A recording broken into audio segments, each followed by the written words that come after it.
اس کہانی کو آخر تک ضرور سنیے گا اور ہمارے اس چینل کو ضرور سبسکرائب کیجیے گا۔ میری پیدائش دیہات میں ہوئی اور جس گھر میں پیدا ہوئی وہاں ماحول میں غربت کے پھل ہمیشہ پکے ہوئے دیکھے۔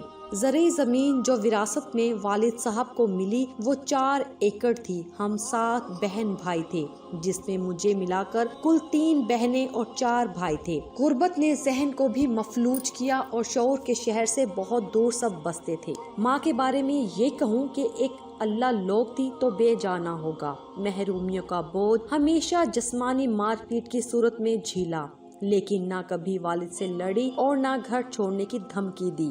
حالانکہ میکا چند گھر چھوڑ کر تھا۔ کبھی ماموں اس دکھ کو محسوس کرتے اور والد صاحب پر غصہ ہوتے تو وہ ایک ہی بات بولتے کہ سامنے بیٹھی ہے، پوچھو اگر میں ظالم ہوں۔ چھوٹی موٹی باتیں تو ہر گھر میں ہوتی ہیں۔ والدہ سر جھکا کر اپنا وزن والد کے پلڑے ڈال کر ان کو سرخرو کر دیتی، جس کا پھل اگلی پٹائی میں چند دن کے وقفہ کی صورت میں ملتا۔ جیسا کہ میں نے بتایا کہ شعور کی کمی تھی، اس لیے رشتے کا احترام کیا ہوتا ہے ہم لڑکیاں ماں کا دکھ سمجھنے کے جب قابل ہوئی اس وقت تک سنہرا دور ان کا چاندی کے بال میں تبدیل ہو چکا تھا۔ لیکن کہتے ہیں نا جس کا کوئی نہیں اس کا رب ہوتا ہے، تو ایک دن اوپر والے کو ترس آ گیا۔ ابا گھر پر حقے کے کش لگا رہا تھا کہ بڑا بھائی جو اب کاشتکاری دیکھتا تھا بڑے غصے سے اندر آیا۔ خلاف توقع گھر دیکھ کر ابا نے پوچھا کہ اس ٹائم کیسے آ گیا؟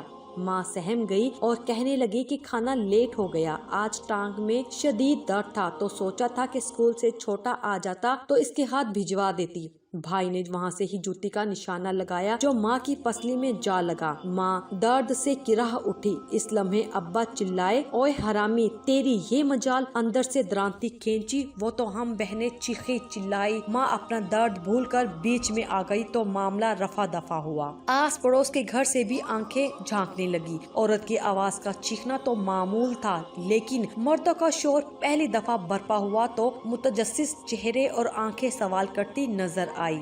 بھائی غلطی کیا مانتا، یہی کہتا رہا کہ ابا تجھ سے سیکھا کہ غصہ کس بات کا ہو، نکالنا اس عورت پر ہے۔ ابا کے چہرے پر پہلی دفعہ کرب و عالم دیکھا، آنکھیں بھیگی اور بڑی گہری خاموشی اختیار کر لی۔ ایک خالہ شہر بیائی گئی تھی، شکل کی چاند اور سیرت کی دیوی تھی، مجھ سے خاص محبت رکھتی تھی، مجھے شہر ساتھ لے گئی جیسے تیسے بھی، لیکن 8 تک سکول میں نے پڑھ لیا تھا۔ شہر میں 2 سال رہی، خالہ کے بچے سکول جاتے اور میں سلائی کڑھائی سیکھتی۔ ایک دن خالہ نے کہا میری بچی تو پڑھ لے، دماغ تیرا تیز ہے، گاؤں سے قریب ہی میٹرک تک سکول ہو گیا ہے، اس کے بعد آ جانا، میری بیٹی کے ساتھ کالج چلی جانا۔ اتنی سمجھ مجھ میں آ گئی تھی کہ پڑھنے لکھنے میں ممکن ہے کہ رشتہ اچھا میسر آ جائے، کیونکہ میں اپنی ماں جیسی زندگی نہیں گزارنا چاہتی تھی۔ بس اس نصیحت کو دل میں بٹھایا، واپس آ کر تعلیمی سلسلے کو جوڑا۔ میٹرک کرنے کے بعد ابا جی اور بھائیوں کی طرف سے واضح جواب مل گیا کہ کیا کرنا پڑھ لکھ کر، اور نہ اتنے پیسے کے خرچ اٹھائے۔ خالہ کو چٹھی لکھ دی، وہ آئی اور ساتھ لے گئی۔ شہر میں رہ کر تعلیم بھی BA تک حاصل کی۔ ذہنی کشادگی میں اضافہ ہوا اور سب سے بڑھ کر خواب دیکھنے والی آنکھیں پالی۔ واپس گئی تو چھوٹے بھائیوں کی تعلیم پر توجہ دی، جس کی وجہ سے انہوں نے میٹرک تک تعلیم حاصل کی۔ میں نے بھی ایک اسکول میں بطور ٹیچر نوکری کر لی، پیسے بھی مل جاتے اور دماغ بھی روشن رہتا۔ نہ جانے کب میں اس گھر کی بڑی بنی، پیسہ جوڑتی۔ دونوں چھوٹی بہنوں کے بیاہ میں یہ پیسے کام آ گئے۔ ابا جی جو اب خاموش رہتے تھے، ان کی آنکھوں میں شکر کے جذبات آنسوؤں کی صورت میں نظر آتے۔ میں تو خود کو فراموش کر بیٹھی، لیکن اماں اور ابا جی نے ایک دن خاموشی سے بتایا کہ کل تجھے دیکھنے آ رہے ہیں، عمر کا سفر تیرا بیت رہا ہے تو بس تو اپنے گھر بس جا، تو یہ لڑکے رہ جائیں گے، ان کا بھی کچھ ہو جائے گا، لیکن تیرا بیاہ ایک قرض بھی ہے اور فرض بھی۔ گاؤں کی لڑکی اس وقت BA پاس ہو تو دیکھنے والے اسے ایسے دیکھتے تھے جیسے کوئی عجوبہ ہو۔ شکل میری ٹھیک تھی، شہر میں رہے سالوں نے سنورنا بھی سکھا دیا تھا، اس وجہ سے دیکھا اور پسند کر لیا۔ ایک نن نے ہلکے سے کہا کہ عمر کی بڑی ہے تو دوسری فوراً بولی کہ بھائی کون سا فیڈر پیتا ہے، 40 سے کچھ اوپر ہی ہوگا۔ معاملہ طے ہوئے، آنے والی گندم کی کٹائی پر شادی طے ہوئی۔ میں اس حد تک خوش تھی کہ ظفر پولیس میں ہے تو پڑھا لکھا ہے۔ میری آنکھوں کے خواب جو کہ کہیں گم ہو گئے تھے نظر آئے، تعبیر قریب تر نظر آنے لگی۔ ہمارے گاؤں سے کوئی 50 میل پر میرا سسرال تھا، شہر سے قریب تھا۔ ظفر موٹر سائیکل پر تھانے جاتا جو شہر میں تھا، باتیں خوب کرنا جانتا تھا۔ सिपाही था, लेकिन कपड़ों की आन शान से किसी अफसर से क्या कम लगता। दराज कद, कुछ ज़रई जमीन भी थी जो ठेका पर दी हुई थी। गुजारा अच्छा चलता था। जफर के अंदर कहीं एक गवार छुपा हुआ था। तमाम तर खूबियों के बावजूद जब उसका गवार अंदर से आता तो कहीं मुझे अब्बा जी की जवानी का अक्स नजर आता। मैं उसे सोचकर सहम जाती। 5 साल के अरसे में मुझे अल्लाह ने 2 बेटियों से नवाजा। उम्र जवानी की हदूद से पहले ही निकल चुकी थी। 2 बेटियों के बाद कुदरती तौर पर माँ बनने से महरूम हो गई। जफर को जब पता चला तो चिड़चिड़ा रहने लगा। इस तबीयत की वजह से इसका गवार कहीं पनपने लगा। कभी कभार जो हाथ उठता था वो अक्सर हरकत करने लगा, लेकिन जब मैं दबा सा एहतजाज करती तो ऐसा सीधा होता कि जैसे कभी दोबारा ये गलती ना करेगा। मैं जानती थी कि बेटी की ख्वाहिश इसको बेचैन करती है। उसका इजहार करता भी था, लेकिन अजीब फितरत का था कि जब मैं उसे कहती कि जफर तुम चाहो तो दूसरी शादी कर लो, क्या पता अल्लाह दूसरी से बेटा अता कर दे, तो फौरन कहता कि तू दिल ना छोटा किया कर, क्या पता दूसरी से भी ना हो तो जरूर सुकून तुझ पर लाऊं। और जब मैं खामोश रहती तो बेटे की महरूमी का जिक्र करता। सच पूछे तो मैं उसे समझ नहीं पाती थी, लेकिन उसकी तबीयत में चिड़चिड़ापन बढ़ता ही जा रहा था। मैं जो उसके अंदर के गंवार को पढ़ चुकी थी उससे खौफजदा रहने लगी थी। एक दिन हांडी में नमक तेज हो गया तो इस जोर से मेरी गर्दन पर मुक्का मारा कि मुझे अपना आप डूबता महसूस हुआ। मैं जो चारपाई पर गिरी तो मुंह से झाग निकलने लगा। मेरी ऐसी हालत देखकर जफर घबरा गया। जल्दी से उठा, पानी के छींटे मुंह पर फेंक के गर्दन से उठाया, गालों को जोर जोर से थपथपाया, चीखने लगा कि होश कर। उसकी चीख ने डूबती हुई जिंदगी को गोया आवाज दी। मेरी आंखों की पुतलियां जो चढ़ चुकी थी थम गई। मेरे मुंह से फक्त इतना निकल सका कि पानी।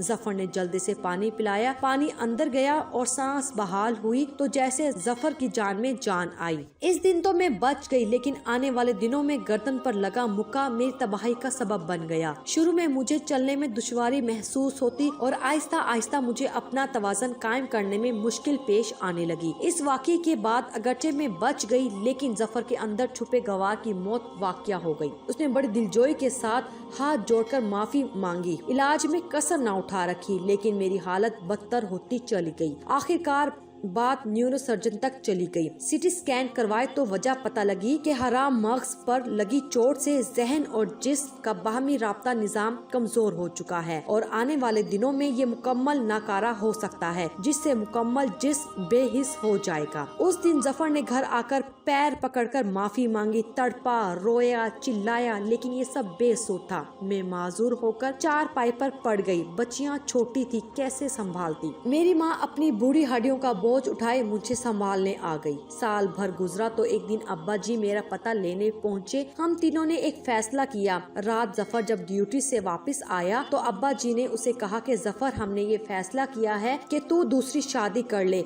उसे हम अपने घर ले जाएंगे। मेरी घरवाली कब तक यहाँ बैठेगी? बच्चियाँ छोटी है, तू शादी करके औरत ले आओगे, तुझे और इन बच्चों को संभाल लेगी। इसके घर में जवान बहुएं हैं, मिलजुल कर संभाल लेंगी। जफर ने कुछ तामुल के बाद हामी भर ली। एक रुखसत होकर आई और तो दूसरी रुखसत होकर चली गई। एम्बुलेंस में मुझे उसी घर में मुंतकिल किया जहाँ से कभी मैं कार में रुखसत होकर जफर के घर गई थी।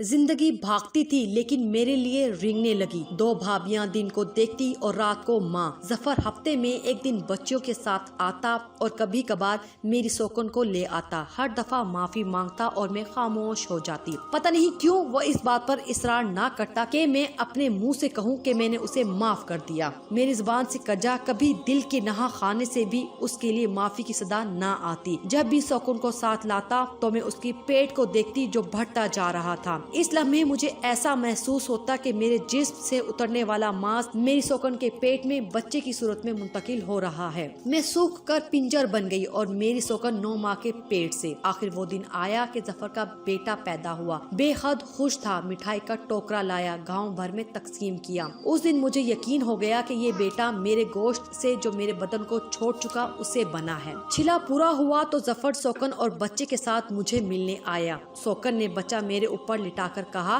कि ये हमारा नहीं तेरा है, और मेरा यकीन कामिल हो गया कि उसका बदन मेरे गोश्त से बना है। वक्त मेरे लिए रेंगता ही रहा, लेकिन मुझसे दूर वो वक्त भाग रहा था। 2 साल गुजरे, मेरी सिर्फ आवाज बाकी रह गई थी। एक दिन जफर अकेला ही आया। मेरे कमरे में भी नहीं आया। बाहर बरामदे में कुर्सी पर अब्बा जी और माँ के साथ बैठा रहा। मैं चारपाई पर लेटी उसे देख रही थी।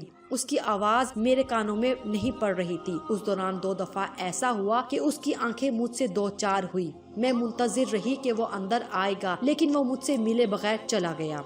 थोड़ी देर बाद माँ अंदर आई और रोने लगी। मैंने वजह पूछी तो कहने लगी कि जफर कह रहा था कि तू अब बचेगी नहीं। साथ साथ आंसू साफ करती जाती और बोलती जाती कि बोल गया है कि जब ये मर जाएगी तो मैं उसे अपने गांव में दफनाऊंगा। उस रात माँ रोती थी और कहती थी कि अल्लाह मेरे बाद उसे उठाना। मैं तुझे अपने सब्र का वास्ता देती हूँ, कब्र तैयार है तो मैं भी मरने को तैयार हूँ। उस रात माँ ऐसे किराह रही थी कि मुझे वो दिन याद आ गया जब भाई ने जूती मारी थी तो माँ दर्द से कराही थी। ना जाने क्यों मुझे माँ के कराने के बाद अब्बा जी की गहरी खामोशी याद आई और मैं अंदर से हिल गई। सुबह सवेरे सरहाने पड़ा मोबाइल चीखा तो आँख खुली। जफर के नंबर से फोन था। मैं समझ गई कि कल मुझसे मिले बगैर चला गया तो शायद इसलिए फोन किया। मैंने कॉल उठाई तो दूसरी तरफ से मेरी बेटी की आवाज थी जो रोती हुई बता रही थी कि सुबह ड्यूटी से आते हुए अब्बू का मोटरसाइकिल पर एक्सीडेंट हो गया और वो मौका पर ही दम तोड़ गई। सोएम के बाद भाई ने बताया कि गोरकन कह रहा था कि जफर चंद दिन पहले आया था और कह गया था कि चाचा एक कब्र तैयार रखना, कभी भी जरूरत पड़ सकती है। उसके बाद से अब तक उस गांव में मशहूर है कि पुलिस वाला बड़ा अल्लाह वाला था